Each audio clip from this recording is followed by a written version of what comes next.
Good morning, ladies and gentlemen. Jason Lloyd, Mike McNuggets coming at you with a new episode of the Ultimate Cavaliers Show, Cavs and Coffee. And Jason, for the first time in what feels like pretty much all season, we are hopping on following a game for Cleveland that went in their favor, and not just an ugly win, not just they played okay and they pulled out a win, and not they were down 16 in the fourth quarter and had Donovan Mitchell bail them out. They beat one of the hottest teams in basketball, the San Antonio Spurs, in relatively easy fashion. Jarrett Allen had his best game of the season. I think, genuinely speaking, for the first time all year, the Cavs have overcome a subpar Donovan Mitchell game, and we talked about it on the show yesterday.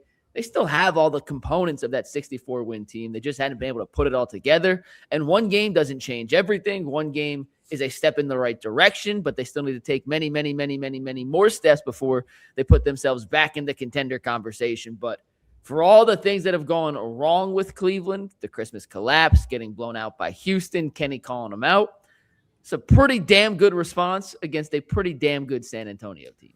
Yeah, they needed this. They needed to finally play like the Cavs, to have a game where guys sort of look like, okay, that's what it's supposed to look like. You could look at it one of two ways. It was a bad loss on Christmas to New York. If they finish that off, they're coming home winning 2 out of 3 on a pretty big trip. And you feel pretty good about where things are headed. Obviously, the loss in New York game, they got embarrassed in Houston.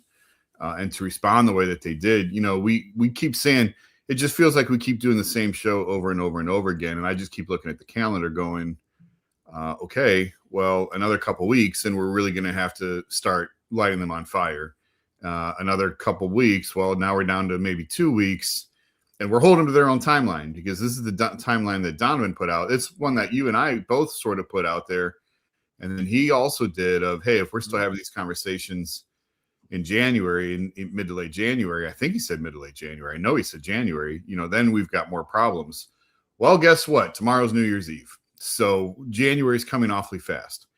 And to finally sort of, Evan, I thought was terrific against Wembanyama. Hey, Bull's on the show, right? Bull is on the show today. Okay, so yesterday, Bull said that Evan can change the entire narrative about himself if he locked down Wemby. Well, I'm curious now if Bull changed his entire narrative around Mobley. Somehow I don't think that he will, or that he did. So I think knowing how Bull's gone at Mobley before, I think he was talking about if Evan could have a dominant offensive performance against Wemby. Defensively, okay, they were awesome. And I'm curious to see, it wasn't Evan who had the offensive explosion. It was Jarrett Allen. And Jason, I have said this at length. If you're going to play Jarrett Allen, you have to utilize what he does well, because he's not a bad player. Jarrett Allen's not a bad player. Is he a perfect center in today's NBA? No. Does he have his flaws? Absolutely.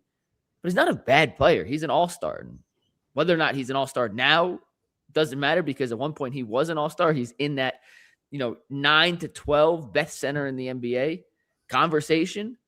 He's not a guy that's going to initiate your offense, but if he's out on the court, you better utilize him, or else he's just standing around doing nothing. And last night, I thought, more than at any point this season, and even at points of last season, despite the fact they were winning, they made Jarrett a focal point of their attacks. And when the Cavs drove, and a lot of this has to do with the fact that you have a 7'5" alien in the paint that is better at blocking shots than any human being in the history of the world has ever been. He might be better than Jesus, Jason. I don't know. Might be better at blocking shots than Jesus Christ. I just can't say for sure, but it's those two, 1 and 2. They were getting to the paint and looking to dump off to Jarrett, and Jarrett missed his first 2 shots. And I swear to you, Jason, I sent a text to a buddy of mine, and I said, oh, no, here we go again. Yeah. And after those first 2 shots he missed, which he short-armed a little floater, then he tried to do a layup around Wemby, and Wemby contested and missed it.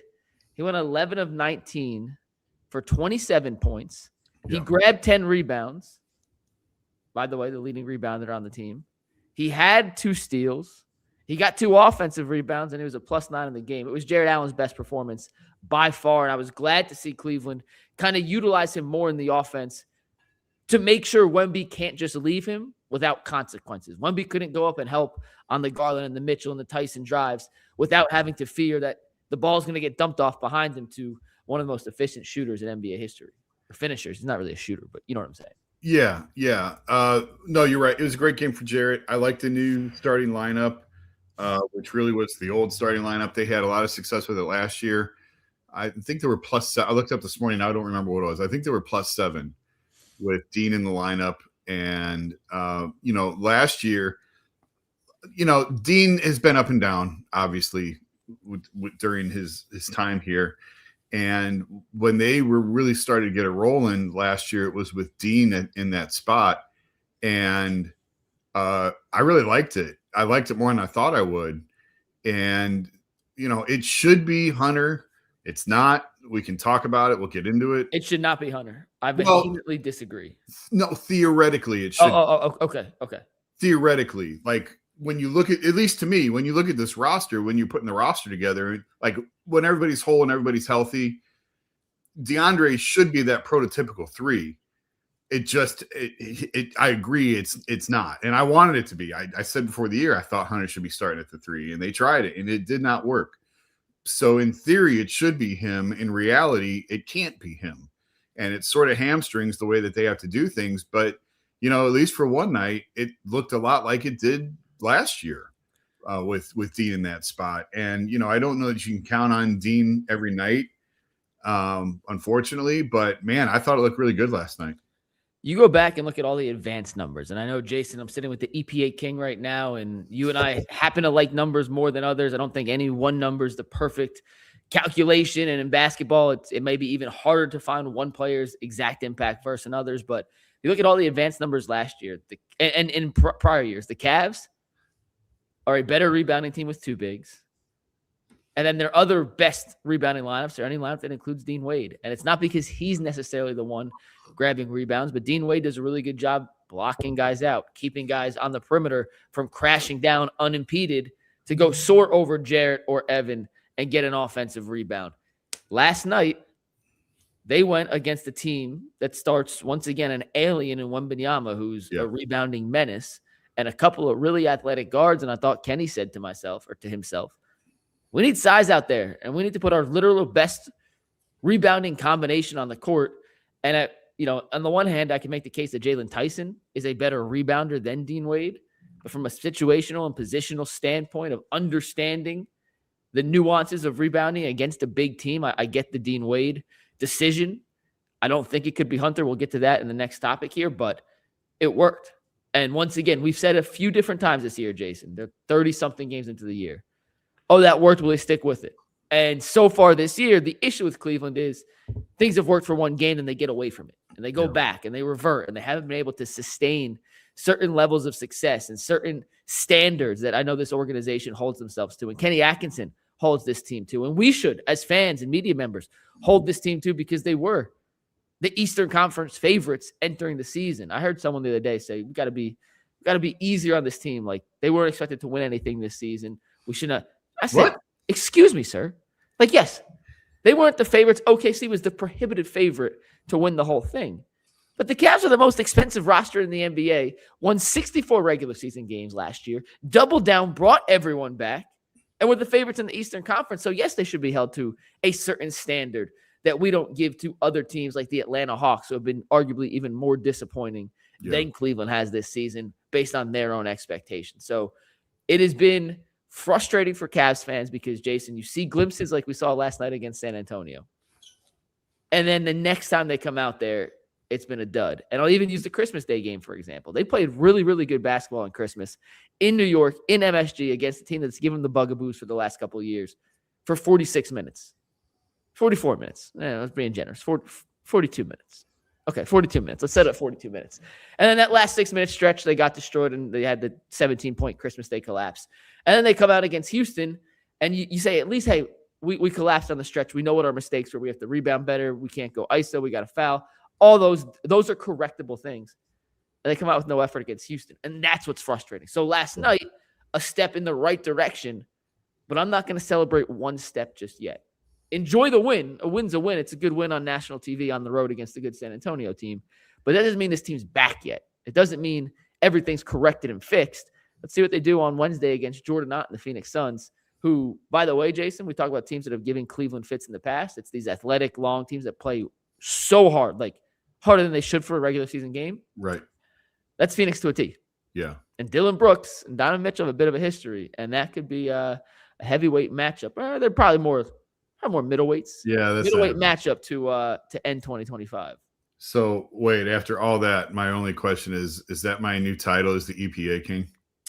I do believe right now, until the season ends, you are dubbed the EPA King. Yeah. That's fine. I'll wear it. Actually, you know what? You should be the EPA Emperor for a little alliteration. The EPA Emperor. Whatever. Yeah, no. It's funny. Phoenix plays exactly the way the Cavs used to play, and they don't play anymore because they think that they accomplished something. They've accomplished nothing, but now they're playing like a team that's bored with the regular season. Honestly, I think that's a lot of this. I think they're a team that's just bored, and they want to get to April. Unfortunately, they haven't really done anything to earn that sort of lackadaisical effort during the regular season, but whatever, it is what it is. Yeah, and like it's about time. It's about time to really start hitting the gas on this season, and we've sort of given them a pass because of the injuries, and but it's time to start putting this thing together and start making it look like it's supposed to look. Last point on last night, then we can move on. But I just continue to be impressed by Jalen Tyson. It wasn't bumped out of the starting lineup, but he had been in the starting lineup when it wasn't DeAndre. Obviously, they started Dean last night.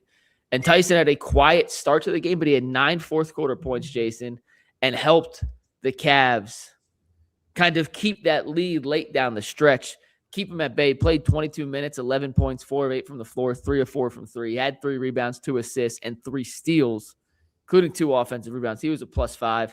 Craig Porter Jr., who we'll talk about in a sec, played 15 minutes. And we're going to talk about De'Andre Hunter in 1 second. Before we do that, I just want to give him a shout-out. 9 rebounds last night, a career high. You want to become a better rebounding team?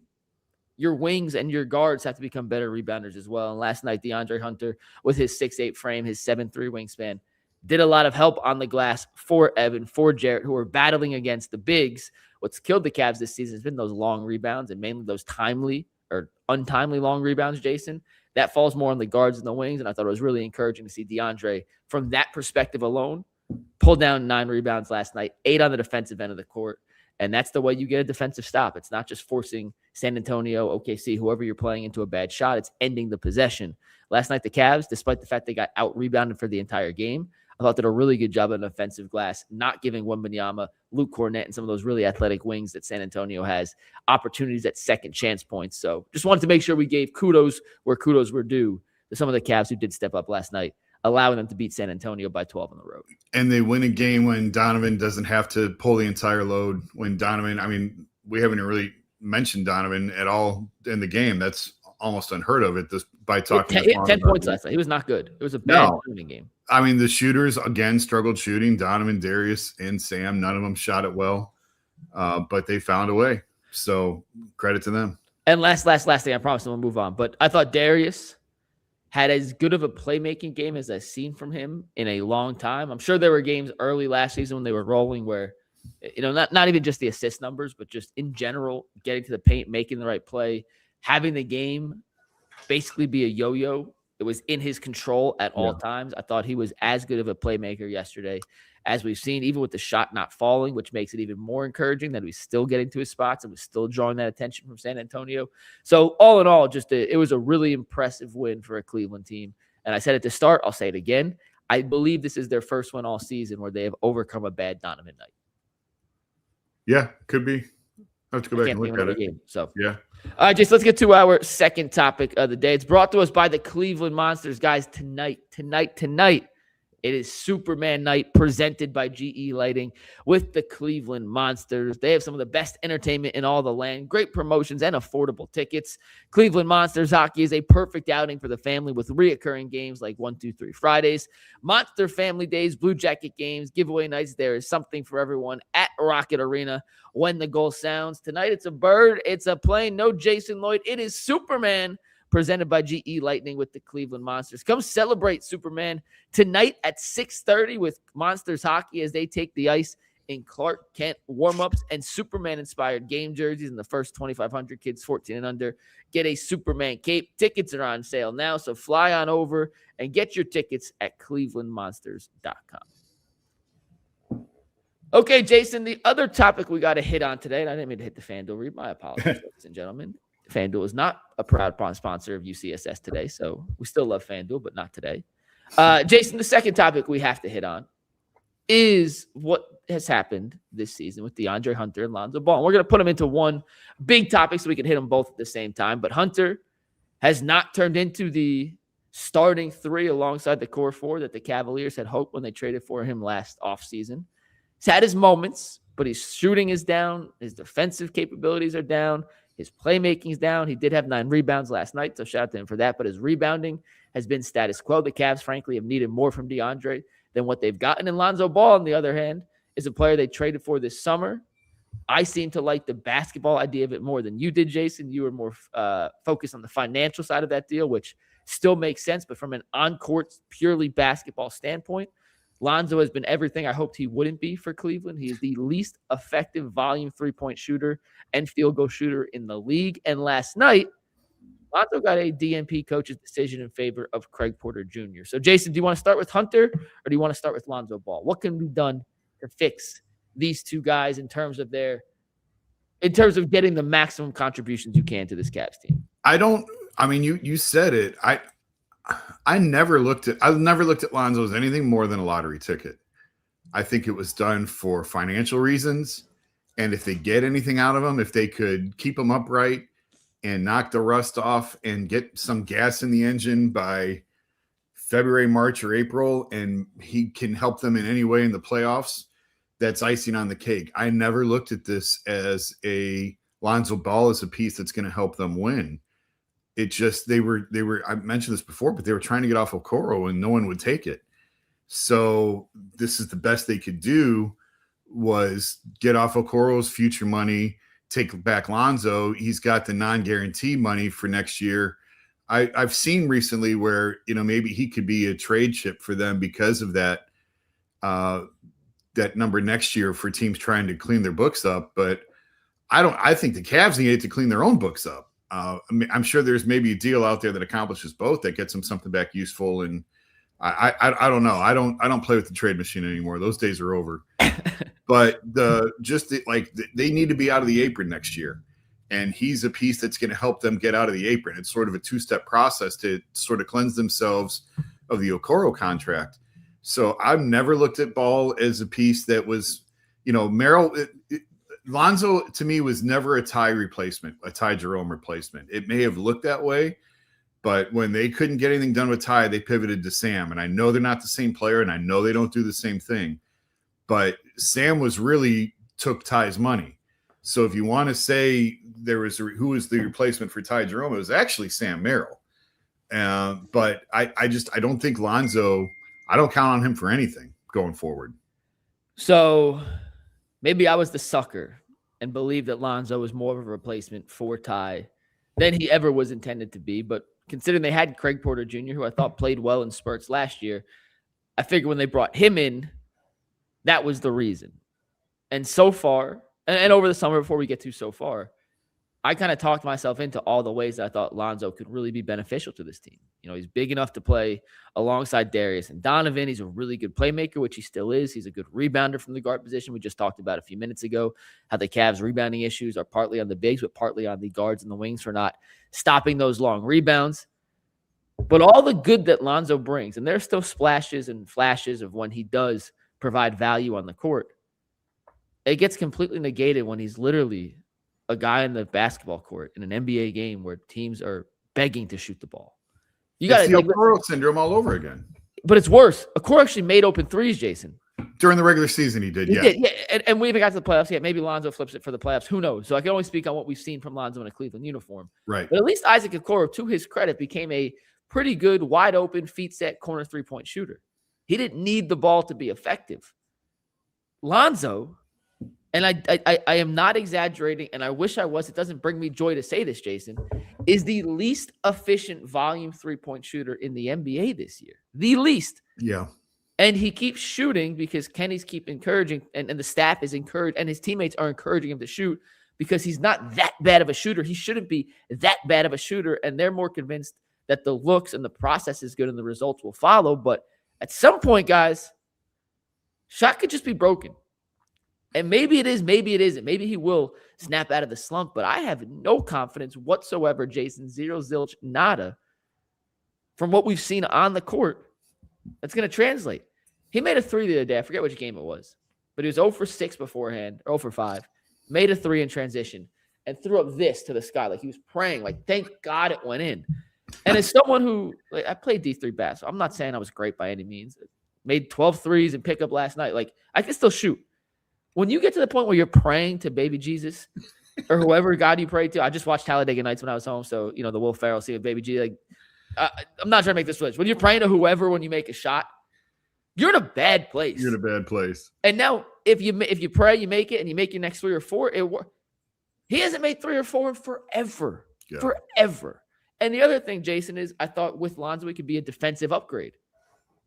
Man, he has not been a very good defender this year. I'm not sure if it's all the injuries. I'm not sure if his lateral quickness, for whatever reason, has been sapped. I'm not quite sure. Him and De'Andre Hunter, who we'll talk about in a sec, both have all the intangibles on a spreadsheet to be a good defender, but they've been anything but in reality. And then when you see Craig Porter Jr. play, Jason, this is where I wanted to get to. It's a very long-winded way of getting to this. I'm not sure if Lonzo was hurt last night. I'm not sure if he was sick. I don't know if anyone asked him post-game why Lonzo didn't play. It could have simply been we want to see what Craig does out there. Right now, on the 30th of December, 2025, I feel more confident in Craig Porter Jr.'s offensive game, in his defensive game, in the energy he brings to the court to kind of provide a spark off the bench. I hope it's not a one-game benching or a one-game change for Kenny Atkinson to evaluate. I hope this is the permanent rotation moving forward, at least until Lonzo is more confident in his jump shot. Because right now, I have no confidence in Lonzo's shot. I don't know how anyone can have confidence in Lonzo's shot. And it's not like Craig Porter Jr. is the second coming of Steph Curry out there. But give me all the energy and the positives that he brings to the court to outweigh some of the shortcomings as opposed to what Lonzo's bringing right now. And it doesn't bring me any pain or any joy to say this. I thought Lonzo would be a good fit, Jason, but I hope this Craig Porter Jr. into the rotation, Lonzo out of the rotation, is not a one-game fad and it's here to stay for 26. Yeah, I don't think it will be. Like, listen, in a 2-game season, man, there's nothing wrong with giving a guy a blow for a week and letting him sit for 3 or 4 games, 5 games, let him catch his breath. Maybe this will be longer than that if Porter gets hot. This is a big opportunity for Craig. We've talked about him a little bit. I thought he played well last night, actually. Mm-hmm. You mentioned Darius in a playmaking role. I thought Craig was sort of the same thing. This is a big year for him, and he's responded fairly well to this point. They kind of put it on him and said, it's now or never, buddy. And Craig has sort of answered the bell, I think, in the opportunities that he's gotten this year. So, I don't have a lot of faith in Lonzo. It very well could just be the injuries catching up with him in his career, and he's just sort of broken now.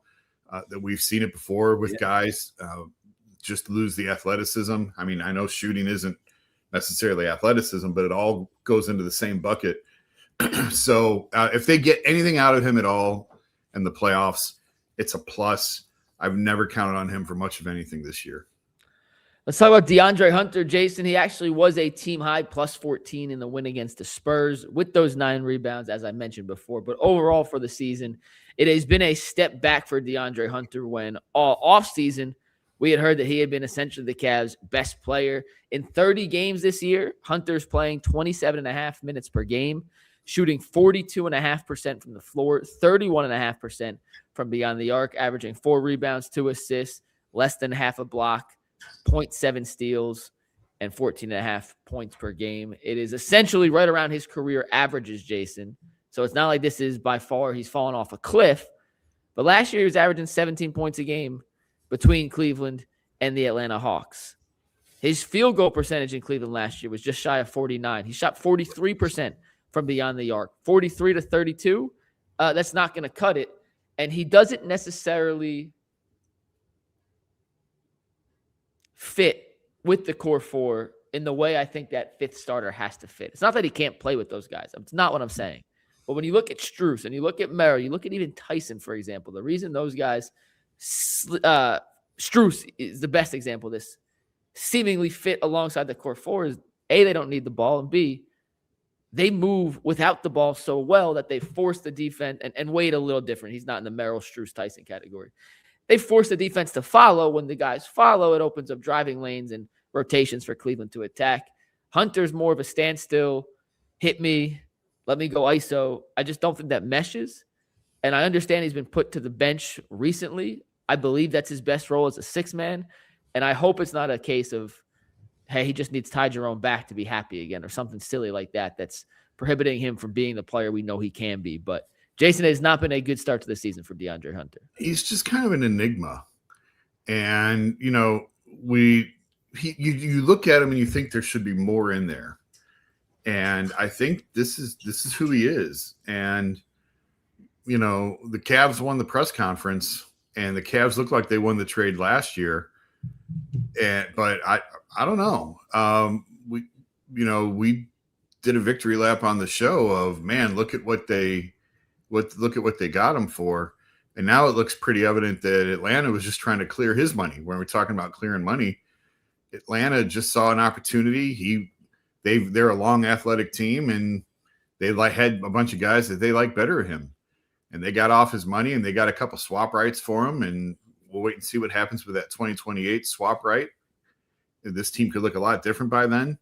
But yeah, the trade hasn't worked certainly the way that I thought it was. I've been really disappointed with how he's played this year and how he's looked. I thought he would be a natural fit at that 3 and really lengthen the lineup and give them a 3-and-D guy. And it just hasn't been. It just hasn't worked. So I don't think his role is as clean coming off the bench, but they don't have a choice at this point, especially if it works with Dean, at least until Strus gets back, and who knows when that's going to be. But I think they got to roll like this for a while, and maybe this will ignite something in DeAndre, and maybe he can sort of carve out a role for himself coming off the bench. You use the word enigma, and I go back to basically anything anyone has ever done in their life when they see somebody who looks like they should be a 10 out of 10 in that specific profession, right? Whether you walk into a high school gym and you see the 6'4", 320-pound kid, you go, that's my starting left guard. Yeah. Or you walk into a college and you see the 6'8" giant dude who you're like, that's my starting small forward, right? Like, he has all the makings, and you see these little splashes. And you go back to that dunk he had against Chicago earlier this year where he crossed up the defender, drove, dunked, and you're like, oh, okay, DeAndre, like, yeah. I see you. And that's just not there on a consistent basis. And your point of this may just be who DeAndre is, unfortunately, is seemingly the reality of the situation. I just pulled up his basketball reference page. And Jason, with more minutes, less minutes, he's always played around 30. But his shots have varied from 10 to 14, back to 10 to 9. His threes per game have gotten as high as 7. They were at 6 last year. These are his career points per game average. And once again, points per game, not the ultimate tell-all, be-all stat, but just to show you a level of consistency with DeAndre Hunter. You ready? Mm-hmm. 12.3, 15, 13.4, 15, 15.5, 19, 14.3, which averaged out to 17 total last year, and 15.3. He's been around 14, 15 points for his entire career. And guess where he is this year, Jason? Around 14, 15 points. Same spot. He's going to get his 14, 15 points. It's how do you maximize the timing and the most valuable usage of those 14 to 15 points. He's capable of giving you more. He's capable of giving you less. But let's just use the 14-point per game average. Yeah. He's way more valuable coming off the bench when you need scoring, when you don't have Donovan and Darius sharing the court together. We don't have Evan and Jared as your hubs down low. When you need a guy in the wing you can get the ball to and say, hey, there's 6 on the shot clock. We need a decent look. And Donovan just ran through 8 pick and rolls. DeAndre, go do your thing. I don't want Dean Wade with the ball in his hands in that situation. Right. I don't. Right. I have a little more faith in Jalen Tyson, and it continues to grow as he develops, but that's not his game yet. You know who can do that? DeAndre Hunter. So I think the move to the bench is best for not just him, but for the Cavs in totality. And he was a guy that was in the running for 6th man of the year before he was traded to Cleveland.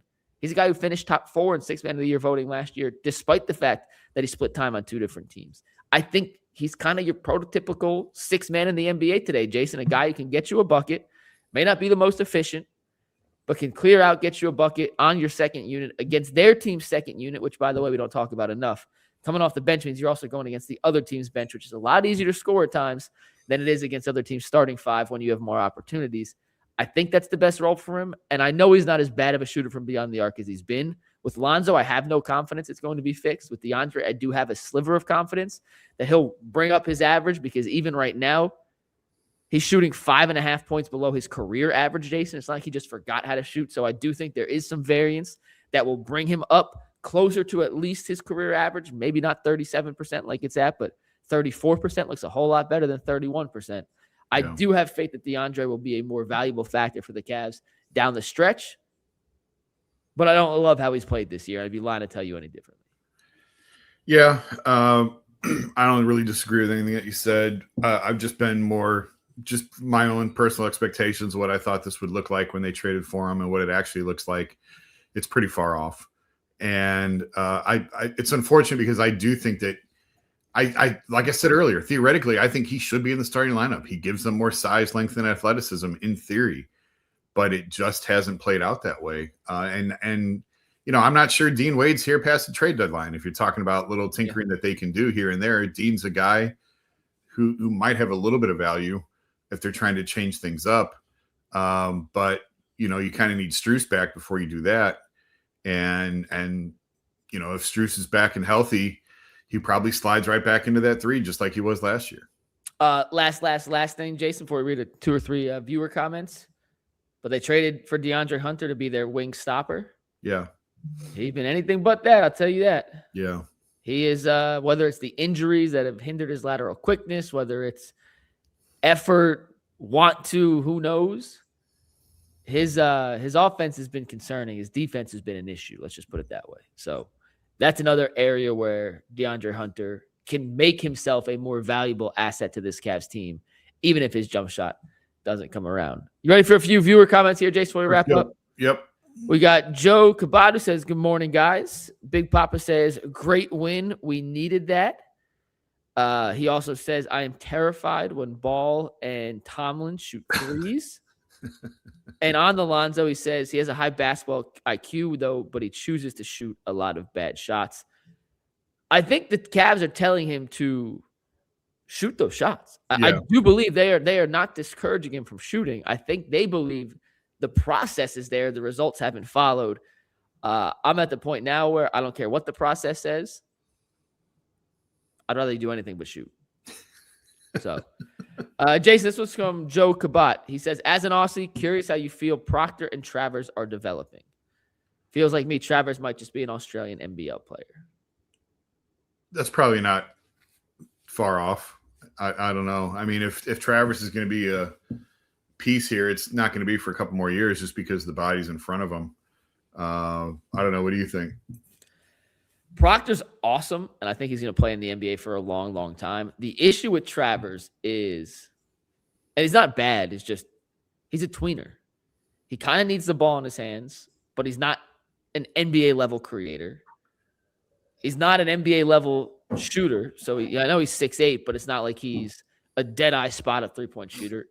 Defensively, I mean, I go to a lot of these Charge games, Jason. Man, there's some defensive issues. And listen, in the G, you don't play a ton of defense anyway. Right. He struggles to stay in front of G League guys. I don't know how he's going to stay in front of NBA guys. So I think he could be a really good, G League player, and in a few years maybe have a chance to make a contribution on an NBA level more consistently. But the defensive stuff scares the crap out of me. If you can't stay in front of G Leaguers, it's a pretty big jump in competition from G League to the NBA. Maybe he's just frustrated he's being sent back and forth on a two-way contract and not giving his full effort. Who knows? But just from what I've seen at a couple of Charge games I've been to, teams seem to attack him like they attacked Darius Garland. And it's not great, if I could just say that. I do like Proctor. I think that was a terrific pick for where they got him. I think there was some backdoor negotiations to get him where they got him.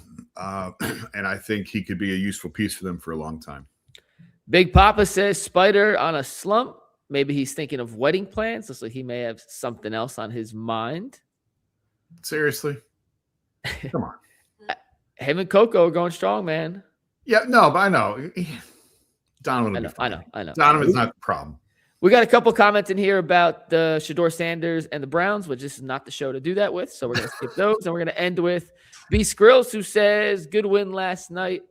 It was. Now we need them to put a few wins together. They have Phoenix tomorrow at home, and they have Denver at home on Friday, and then Detroit at home on Sunday, Jason. Talk about a stretch here, starting with the Knicks.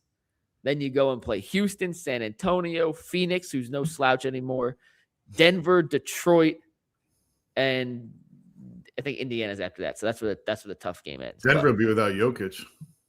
Is he hurt? Yeah, he got hurt last night. What? Yeah, it didn't look good. Stop it. Yeah, no, he's legit. He's hurt. I just put a whale bet on him to win MVP. I mean, I don't think it's ACL, but we'll find out. They're going through all the testing today, but it wasn't good. I'm watching the play right now. You're about to get live reaction. Yeah. Non-contact. It'll at least no. He'll be. He got stepped on. It looks like hyperextension. It'll be a couple weeks. He might be. Damn it. Yeah. Damn it. A couple weeks. I don't, like I said, I don't think it's ACL. I think it's probably a couple weeks. And for anyone who's tuning in here, because we got over 100 people watching, the UCSS lineup today, we're starting with Myles Garrett and whether he needs to break the record and how it impacts 17 games, 16 games, 15 games for previous guys. We got Leroy. We're going to talk about the report from Josina Anderson. The Browns are bringing in 2 guys to talk to for potential front office advisory roles and whether or not we believe they be advisory roles. We'll talk about Dane Brugler's comments on Shedeur Sanders. We got Mary Kay Cabot joining the show. We're going to talk about the Cavs win over the Spurs last night. So that is the UCSS lineup. We'll see you at 11 o'clock. For Jason Lloyd, I'm Mikey McNuggets. Have a good one and Happy New Year. Peace.